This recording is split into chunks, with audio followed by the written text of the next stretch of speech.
Welcome back to functional programming. अब हम बात करेंगे लोकल आइडेंटिफायर्स और लोकल वेरिएबल्स के बारे में एंड कैसे पाइथन में फंक्शन वर्क करता है, इंटरनली मेमोरी अलोकेशन कैसे काम करता है।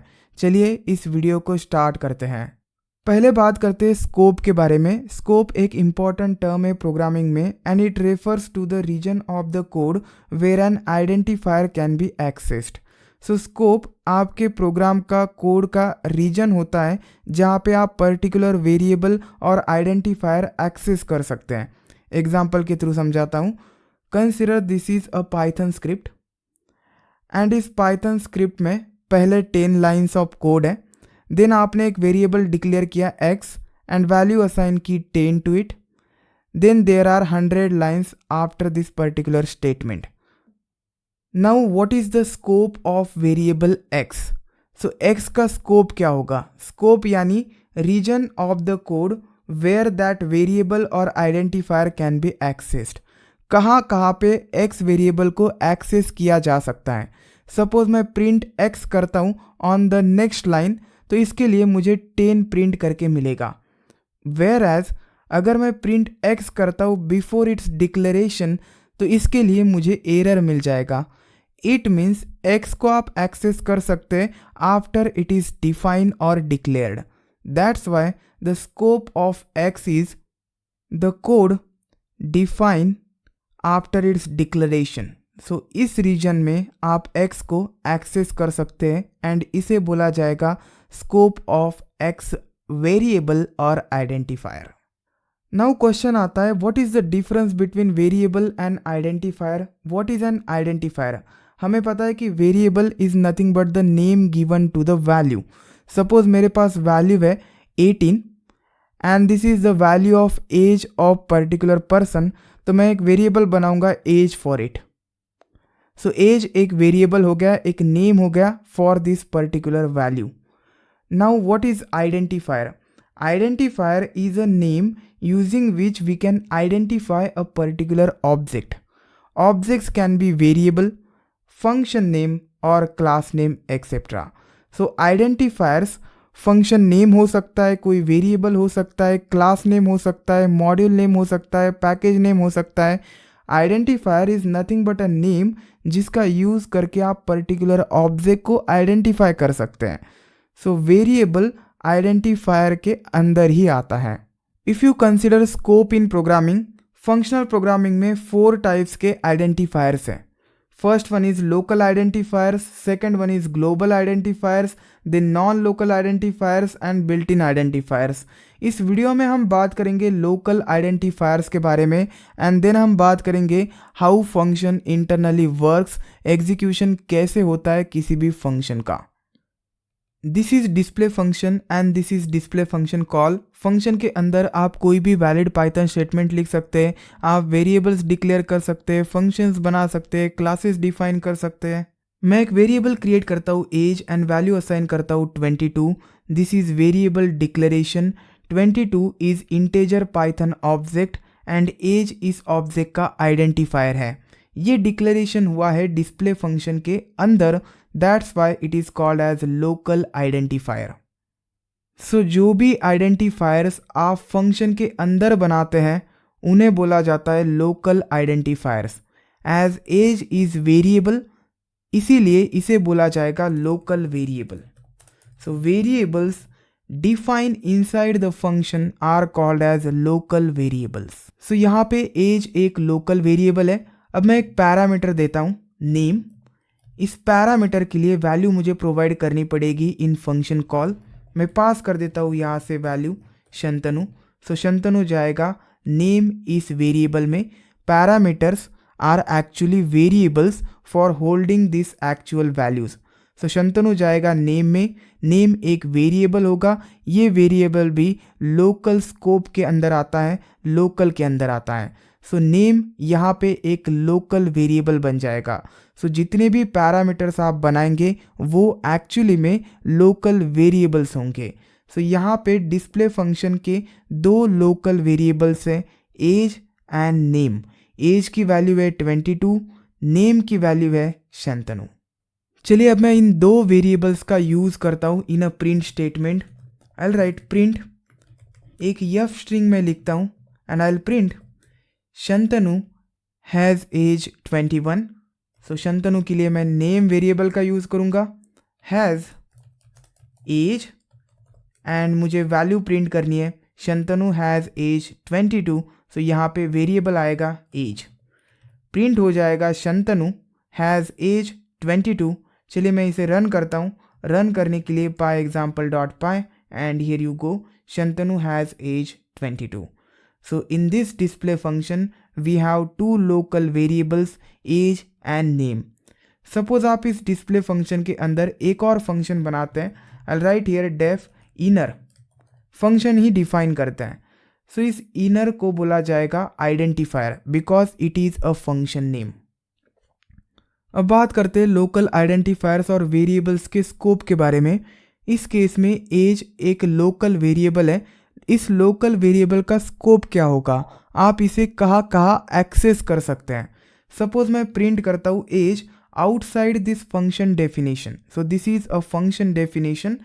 Outside of this function definition मैं प्रिंट करता हूँ एज एंड रन करता हूँ। रन करने के बाद मुझे एक एरर मिल गया, name error, name age is not defined for the line number 7। It means age को आप आउटसाइड दिस फंक्शन एक्सेस नहीं कर सकते। So remember scope of local identifiers और variables is nothing but the function in which they are defined, जिसके अंदर उन्हें define किया गया है। सो नेम एंड एज को डिफाइन किया गया है डिस्प्ले फंक्शन के अंदर।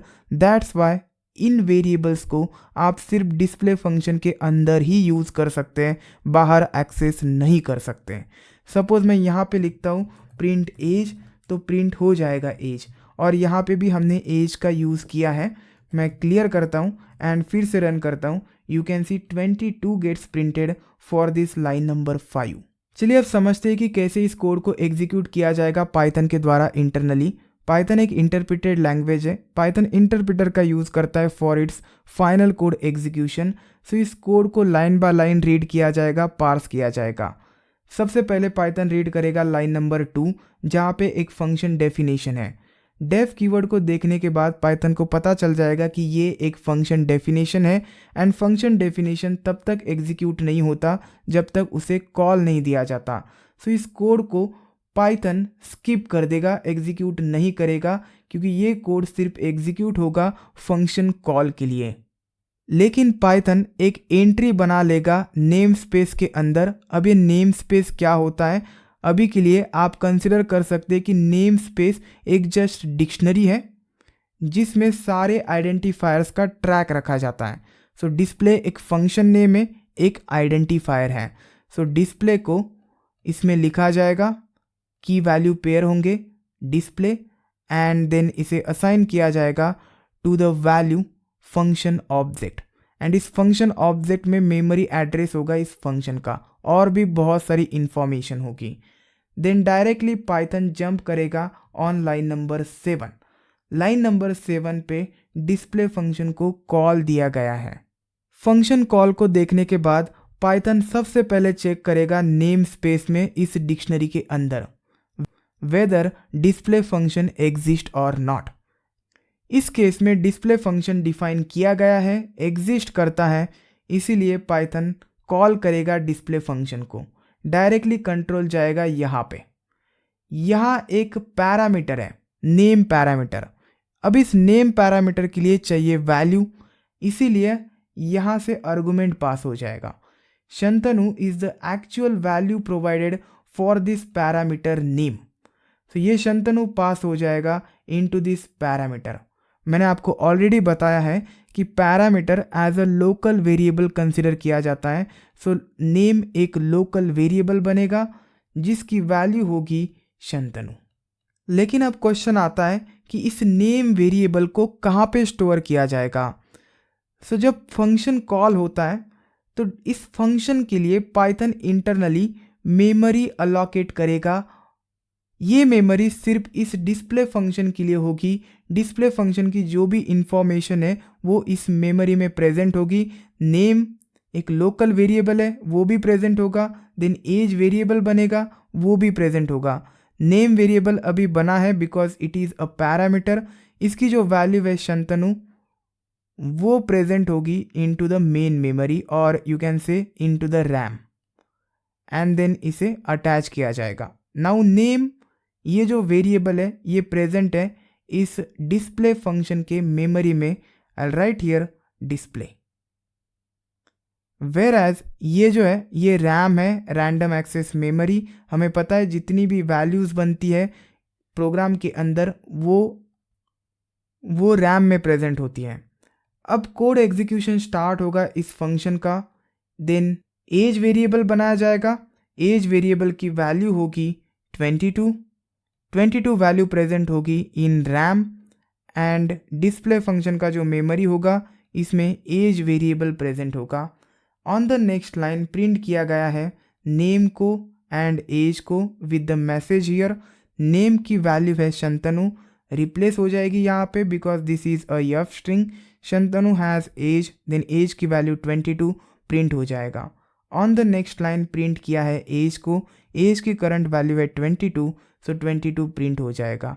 तो कुछ इस तरीके से फंक्शन वर्क करता है। अब ये सारे स्टेटमेंट्स एग्जीक्यूट होने के बाद ये जो डिस्प्ले है इस मेमोरी को वैनिश कर दिया जाएगा पाइथन मेमोरी मैनेजर के द्वारा, जिसे हम बोलते हैं गार्बेज कलेक्टर इन पाइथन। और ये जो मेमोरी क्लीनअप होता है ये सभी स्टेटमेंट्स को एग्जीक्यूट करने के तुरंत बाद होता है। अब ये पूरा फंक्शन एग्जीक्यूट हो गया, कंट्रोल फिर से आ जाएगा जहाँ से फंक्शन कॉल दिया गया था। सो लाइन नंबर 7 पे फंक्शन कॉल हुआ था, सो फिर से कंट्रोल आ जाएगा लाइन नंबर 7 पे and then line number 8 execute हो जाएगा। एंड इवेंचुअली गार्बेज कलेक्टर इन वैल्यूज़ को भी रिमूव कर देगा फ्रॉम द रैम बिकॉज इनको कोई टैग्स नहीं है, वेरिएबल्स नहीं है। अब सपोज लाइन नंबर 8 पे आप प्रिंट करते हैं age, there is no variable exist, there is no value for the age variable and इसीलिए आपको मिल जाएगा name error. Name age is not define, so age अभी डिफाइन नहीं है। चलिए अब बात करते हैं लोकल्स फंक्शन के बारे में। ये एक बिल्ट इन फंक्शन है एंड इसका यूज़ किया जाता है to list down local variables. Suppose आपको ये पता लगाना है कि कितने लोकल वेरिएबल्स और लोकल आइडेंटिफायर्स हैं, तो आप लोकल्स का यूज़ कर सकते हैं। You can see in this example we have only 2 local variables and अब मैं यूज़ करता हूँ लोकल्स का। I will call the locals function. ये एक बिल्ट इन फंक्शन है एंड मैंने इसे कॉल दिया। अब इसका जो भी आउटपुट होगा मैं उसे प्रिंट करता हूँ, print locals. Save and run. Run करने के बाद यू कैन सी मुझे एक डिक्शनरी मिल गया। Shantanu has age 22 is the output for line number 4। Line number 5 का आउटपुट ये डिक्शनरी है एंड लाइन नंबर 6 का आउटपुट एज की वैल्यू है 22। सो लाइन नंबर 5 के लिए हमें एक डिक्शनरी मिल गया जिसमें की वैल्यू पेयर से की है वेरिएबल और आइडेंटिफायर नेम एंड वैल्यू है शंतनु उसके लिए। सो नेम एक वेरिएबल है जिसकी वैल्यू शंतनु, एज एक वेरिएबल है जिसकी वैल्यू 22। सपोज आपको ये पता लगाना है कि कितने सारे वेरिएबल्स है इस डिस्प्ले फंक्शन के अंदर। जब आप कोडिंग करोगे फंक्शन का साइज़ बहुत ज़्यादा इंक्रीज हो जाएगा। कंसिडर यहाँ पे 1000 लाइन्स ऑफ कोड है, तो आपको क्या करना है, अगर आपको काउंट चाहिए सभी वेरिएबल्स का तो जस्ट आप लेन फंक्शन का यूज़ कर सकते हैं। ये जो लोकल्स का रिजल्ट है इसे लेन फंक्शन के अंदर पुट करना है एंड रन करने के बाद आपको काउंट मिल जाएगा। Here you go, 2 variables are present.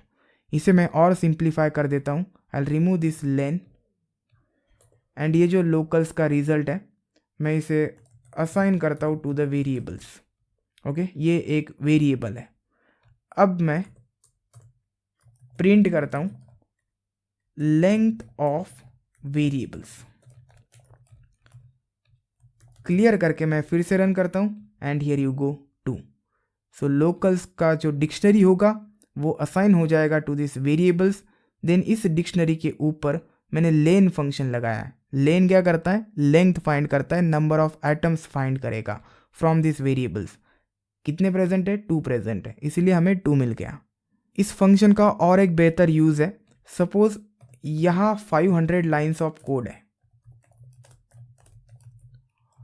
और आप 501 लाइन लिख रहे हैं और आपको ये पता लगाना है कि कोई पर्टिकुलर वेरिएबल एग्जिस्ट करता है या नहीं। एग्जिस्ट करता है तो उसकी वैल्यू क्या है।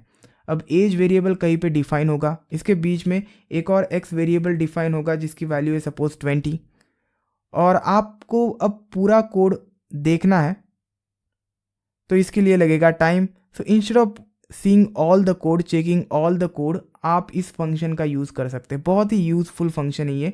सो लोकल से आपको क्या मिल रहा है, एक डिक्शनरी मिल रही है। वेरिएबल्स में वो डिक्शनरी है।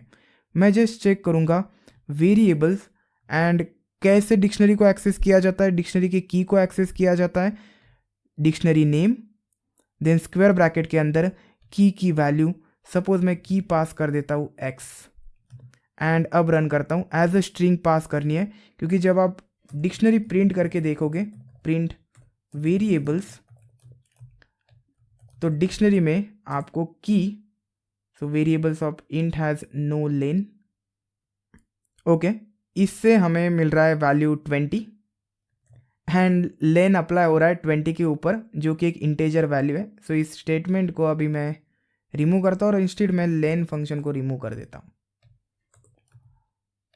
क्लियर करके फिर से रन करता हूँ and here you can see name, ये देखिए कोड्स, ओके, एज ये देखिए कोड्स, एक्स के लिए ये देखिए कोड्स। तो ये स्ट्रिंग वैल्यूज़ है, इसलिए मैंने एक्स को कोड्स के अंदर रखा है एंड ये फेच करेगा एक्स की वैल्यू विच इज़ 20 हियर। सो मुझे पता चल जाएगा, ये देखिए 20। सो मुझे ये पता चलेगा कि एक्स सच में एग्जिस्ट करता है। अब सपोज मैं लिखता हूँ हेलो, अब हेलो नाम का कोई वेरिएबल ही एग्जिस्ट नहीं करता है यहाँ पे। इस केस में मुझे एरर मिलेगा कि एरर हेलो, और मुझे पता चल जाएगा कि हेलो नाम का कोई वेरिएबल एग्जिस्ट नहीं कर सकता बिकॉज मुझे इसके लिए एरर मिला है। So I can freely use that variable as a local variable. So इस सेशन में what we learned, first we learned about local variables and scope, then we learned about internal execution of function. इसके बारे में और detail में हम cover करेंगे in upcoming sessions. And then हमने बात की लोकल्स फंक्शन की, कैसे लोकल्स फंक्शन का आप यूज़ कर सकते हैं वाइल वर्किंग विथ फंक्शन। अगर आपको कोई भी डाउट आता है, विल कवर दैट डाउट। पहले आप इसका नोट्स रीड कीजिएगा, PDF में मिल जाएगा इसके बाद। आई होप उसके बाद आपको कोई डाउट नहीं रहेगा। Will see you next time.